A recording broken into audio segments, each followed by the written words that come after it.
पुन्हा एकदा आपण विधिमंडळ परिसरामध्ये जाणार आहोत। तिथे आता पायऱ्यांवरती विरोधक आंदोलन करतायत। तर आता आजच्या दिवसाची सुरुवात झाली होती ती सत्ताधाऱ्यांच्या आंदोलनाने। आता आपण पाहतोय विरोधक आंदोलन करतायत।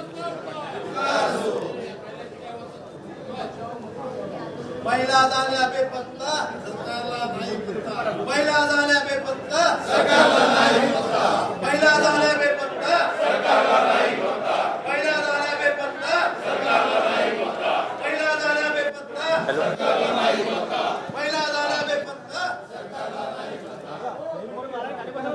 पत्ता। तर महिला सुरक्षेच्या प्रश्नावरनं सध्या विरोधक आंदोलन करतायत। विधान भवनाच्या पायऱ्यांवरती आपण पाहतोय जयंत पाटील, त्याचबरोबर भास्कर जाधव, नितीन राऊत आणि शिवाय विजय वडेट्टीवार हे नेते आक्रमक झालेले पाहायला मिळतात।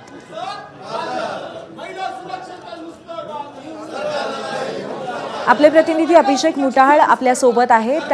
अभिषेक, आज खरं तर सुरुवात झाली होती सत्ताधाऱ्यांच्या आंदोलनाने, पण आता महिलांच्या प्रश्नांवरनं विरोधक सुद्धा आक्रमक झालेले पाहायला मिळतात। अभिषेक, नक्कीच जर आपण पोस्टर पाहिलं तर ती असुरक्षित अशा प्रकारचं हे संपूर्ण पोस्टर आपल्याला पाहायला मिळत आहे। आणि एकूण 8 मार्च हा जागतिक महिला दिन आहे आणि त्या महिला दिनाच्या पार्श्वभूमीवर कुठेतरी महिला राज्यामध्ये असुरक्षित आहेत, महिलांवर मोठ्या प्रमाणात अत्याचार होत आहेत अशा प्रकारची भावना ही विरोधी पक्ष आपल्याला बोलून दाखवत असल्याचं देखील इथं पाहायला मिळतं आणि त्यावरच आंदोलन केलं जात आहे। पायऱ्यांवर हे आंदोलन आपल्याला होताना पाहायला जे मिळत आहे, ज्यामध्ये वर्षा गायकवाड असतील, भास्कर जाधव असतील, जयंत पाटील असतील, विजय वडेट्टीवार असतील, सोबतच नितीन देशमुख असतील, असे सगळे हे महाविकास आघाडीचे आमदार या आंदोलनामध्ये सहभागी झालेले आहेत।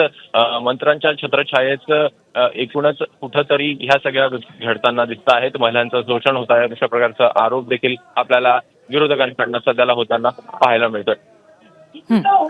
धन्यवाद अभिषेक आपल्या माहितीबद्दल। तर विरोधक आक्रमक झालेले आहेत महिला सुरक्षेच्या मुद्द्यावरनं आणि महिला दिनाच्या पार्श्वभूमीवरती एक महत्त्वाचं आंदोलन करतात।